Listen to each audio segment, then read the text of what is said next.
Fala pessoal, tudo bem com vocês? Professor Márcio para mais um vídeo de filosofia e hoje eu vou conversar com vocês sobre um autor muito bacana chamado Schopenhauer, Arthur Schopenhauer, filósofo alemão do século XVIII, né? E ele vai fazer uma obra muito importante, ele vai desenvolver aí uma obra chamada O Mundo como Vontade e Representação, né? Entre outras obras, mas essa é a sua obra mais importante, também como forma de crítica a algumas ideias anteriores a ele de Kant.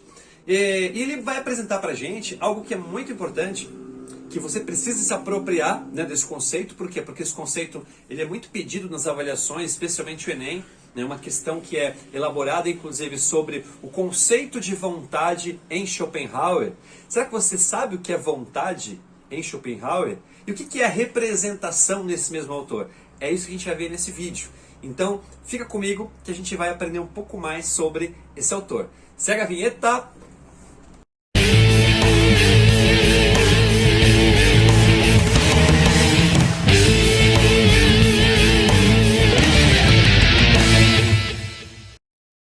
Bora lá então para a nossa aula. Como eu falei, o Schopenhauer vai fazer aí uma crítica sobre a obra de um dos autores anteriores a ele, né, que é o próprio Immanuel Kant, sobre o seu idealismo transcendental, né? Algumas ideias que o Schopenhauer vai desenvolver tem a ver então com essa proposta de pensar como é então que o homem tem contato com a verdade sobre o mundo, como é que é essa experiência do homem na sua percepção da realidade. Será que aquilo que você conhece sobre o mundo, sobre a realidade, é a verdade sobre isso, sobre o mundo?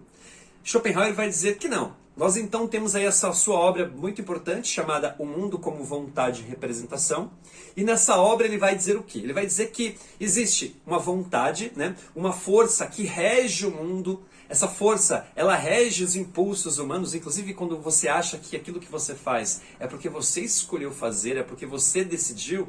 Na verdade, em Schopenhauer não. Em Schopenhauer, aquilo que nós fazemos, a nossa ação no mundo, assim como todo o movimento do universo, é, na verdade, regido por uma força muito maior, uma força inconsciente que comanda, né? Uma força caótica que comanda o mundo. E isso é interessante por quê? Porque segundo o próprio Schopenhauer, né, essa força ela é inconsciente e ela é caótica. Nada do que nós possamos imaginar que teoricamente estaria organizado, na prática está. Para ele, essa força que rege o universo, essa vontade que rege o mundo, que rege as nossas próprias vontades, que é inconsciente ao ser humano, ela não tem nenhum tipo de critério. Portanto, aquilo que acontece no universo, na verdade, está à mercê de uma aleatoriedade incomum, né, sem tamanho. Essa é a ideia de vontade em Schopenhauer.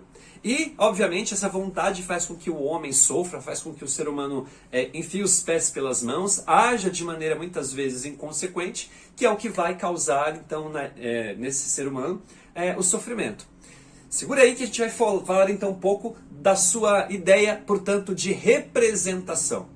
Falei que a obra se chamava, né, O Mundo como Vontade e Representação. E o que ele entende, então, por representação? A representação, em Schopenhauer, também faz referência ao texto de Kant, onde nós apenas temos contato com os fenômenos das coisas, não com o noumenon.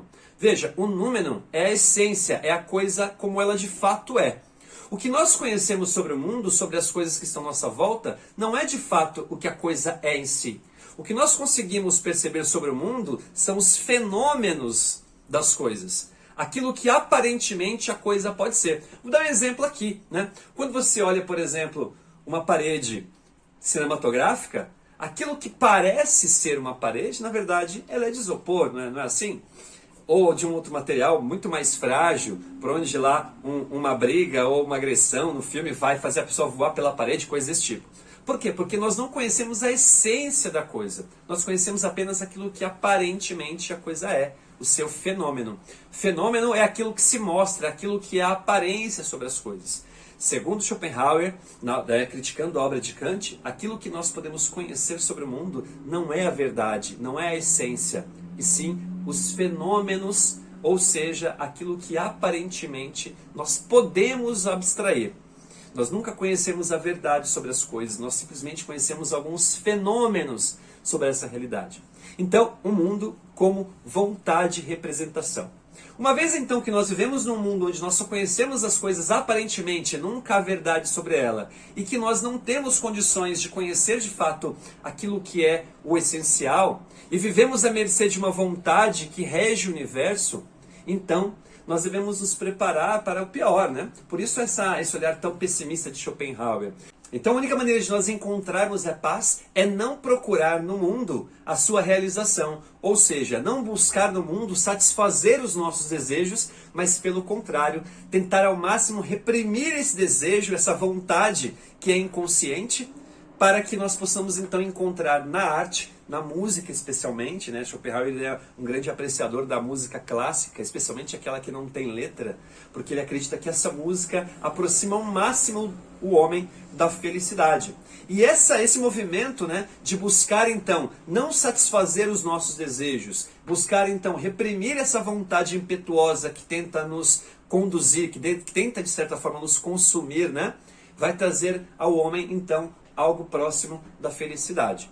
É importante a gente frisar aqui que esse pessimismo de Schopenhauer tem muito a ver com as experiências que ele mesmo vivenciou na sua juventude, adolescência não, né? Na sua juventude, por experiências bastante negativas, inclusive, nos seus relacionamentos, que fez com que ele desenvolvesse essa concepção pessimista e de uma visão de mundo extremamente caótica. Então ele vai criar aí essa concepção de que a vontade ela é um cego robusto que carrega um aleijado que enxerga. Mesmo que você consiga ver alguma coisa, mesmo que você consiga então ter alguma consciência das suas ações, é a vontade que faz com que você de fato haja sobre o mundo. Espero que você tenha compreendido de uma forma bastante rápida essas concepções sobre Schopenhauer. Se você se interessar, portanto, em ler a sua obra, é importante que você comece, que você busque aí alguns elementos, alguns fragmentos anteriormente para ir se adaptando, né? Como você sabe, as obras dos filósofos nem sempre são obras tão palatáveis assim, tão fáceis de serem interpretadas, mas com certeza, a sabedoria do pensamento de Schopenhauer vai te ajudar a enfrentar os reveses da vida de uma maneira talvez um pouco mais enraizada na realidade. Sempre entendendo, portanto, que aquilo que nós vivenciamos na nossa vida, aquilo que nós absorvemos do mundo, é apenas uma parcela daquilo que a gente entende como verdade. E nunca a verdade como um todo. Então é isso, se você gostou desse vídeo, deixa aqui a sua curtida, compartilha com seus amigos e a gente se vê no nosso próximo vídeo. Um grande abraço, tchau, tchau, até mais!